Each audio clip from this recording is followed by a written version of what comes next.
Hey, well, this is Matt, and I'm doing a Let's Play of Final Fantasy XIV.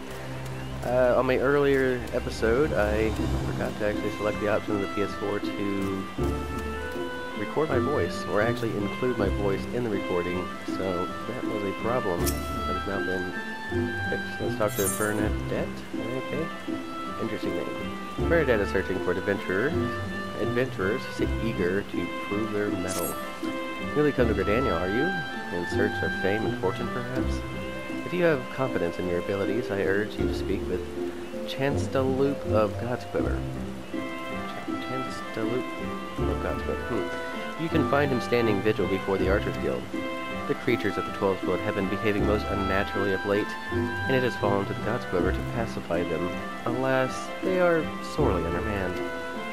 For this reason, they seek able adventurers to supplement their ranks. I am certain that your offer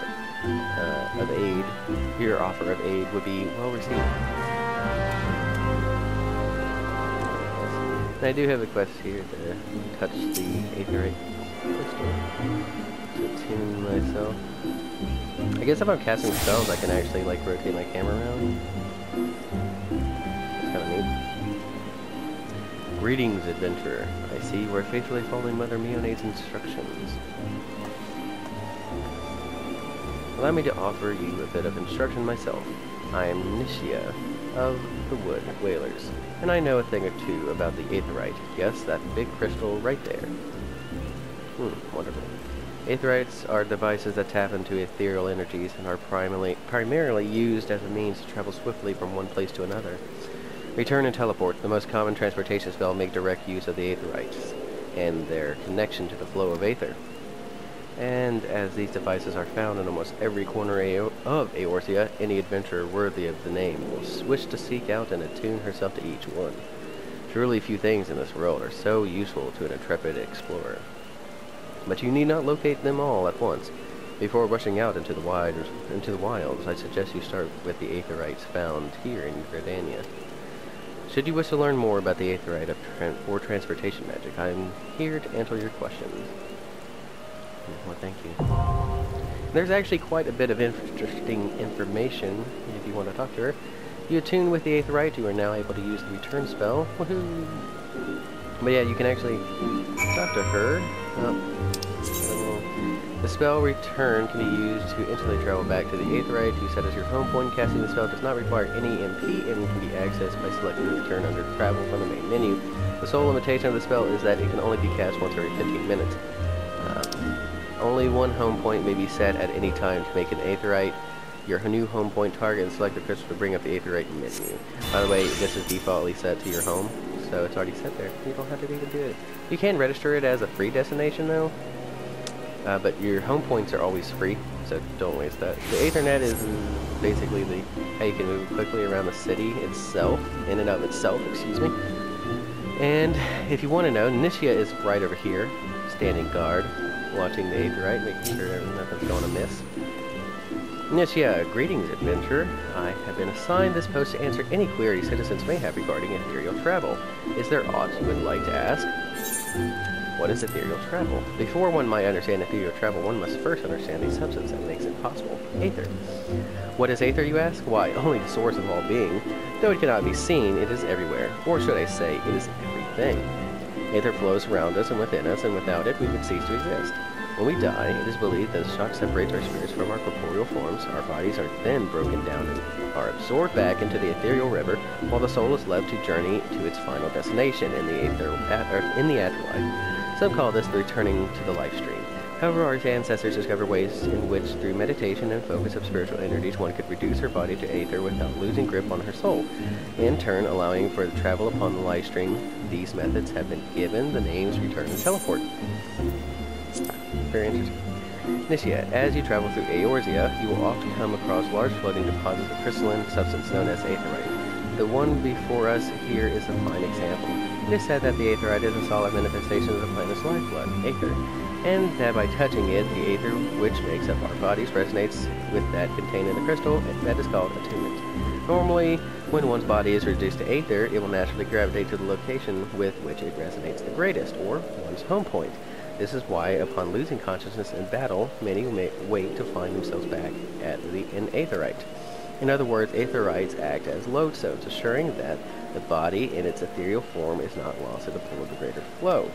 And because the signatures of past attunements are maintained within our bodies, it is possible, with some spiritual training of course, to ignore the pull back to the strongest resonation and travel to another beacon. Many refer to this as teleportation.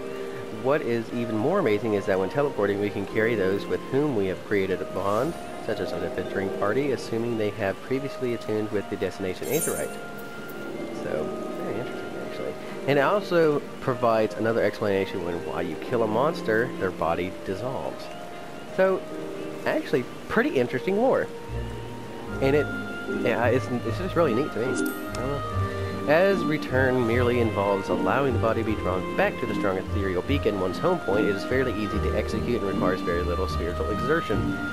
Usually a few moments of rest is all that is needed before it is safe to attempt another jump. Teleportation, on the other hand, comes with a greater price. A great deal of spiritual energy, known as anima, is required to fight the natural flow of the life stream and guide one's body and soul to comparatively weak ethereal beacon. If one's body lacks sufficient anima, teleporting to a location may prove impossible. Luckily for most of us, anima is restored quickly and should not prohibit regular travel. Then why, you ask, must we pay Gil when using teleport? Well, after the calamity, many of the existing Aetherite camps were destroyed. To relocate and rebuild them required a large sum of money, much of which was lent by certain men of business from Ulda. The Gil you pay when either leaving from or arriving at an Aetherite goes to paying off that debt. And the people at Ulda are kind of like the trading city. They are one of the richest cities in the Eorzea, or Final Fantasy universe of Eorzea in this game.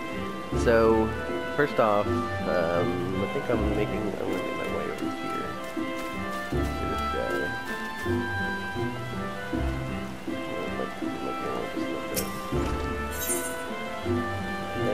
Adele is looking for an adventurer to deliver a forgotten item. An adventurer, precisely what we needed. Not a moment ago, we dispatched our newest recruit, Ardor, to inspect Kiddo's amphitheater. Regrettably, the young Cure has more spirit than sense and he charged off without his tools. Suffice it to say, he won't be getting any work done. Would you be so kind to deliver them to him? Wonderful. Seek out Lohelic in the acorn orchard behind the atrium. He should have Ardor's tools. Alright, interesting. So he's over here in the atrium. If we were to open our map, you can actually see the acorn orchard right there. And right behind the carpenter field. Yep, interesting. Alright, so Serpent Lieutenant. Alright, so we have another quest right here. This is Nicoliax, but Nicole. Nicoliax needs the assistance of an adventurer. I know all about adventurers. You'll do anything for a reward, won't you? Well then, I want you to make Annalie laugh. She's no good with strangers. So first, you should introduce yourself politely with a bow. So this is going to introduce emotes to us. When words are just not enough, emotes can be used to express your feelings towards a person or situation. First, highlight the target if necessary, then select social from the main menu, then emotes. Finally, select the desired emote from the list. In this case, select bow after targeting Annalie to complete the objective. So literally, check this one over here. Switch over to social emotes. We got a bow. And you can set these to hotbars as well, or you could actually type in /bow. Hi. Alright, so we now bowed here. That seemed to work, but she still looks sad. Try sharing the joy in your heart with her. That'll prove how nice you are. Alright, let's try to see if we can't share the joy in our hearts with her.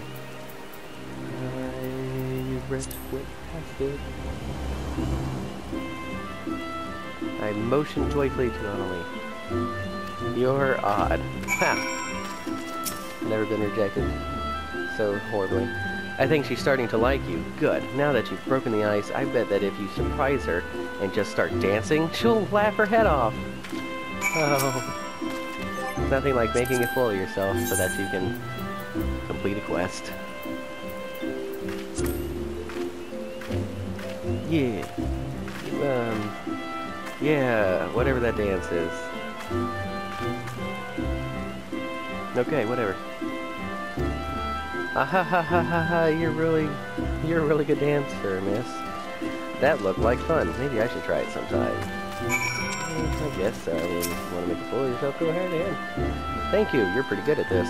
Annalie lost her father 5 years ago during all the fighting. She hasn't laughed much since then. So I wanted to, I mean, we're all worried, but a lot of the younglings have been following me around lately. And you wouldn't understand anyway. Thanks for the help. Not the younglings! So there's like little, oh, I thought, you can actually like kind of get on these. So talented. I skipped one. I did it. Adele sent you. Give me a moment. There they are. Still fresh and unused as the day he got them. Doubt he's even realized he left the bloody things behind. First day and he forgets his tools? Deaf son needs to kick up the...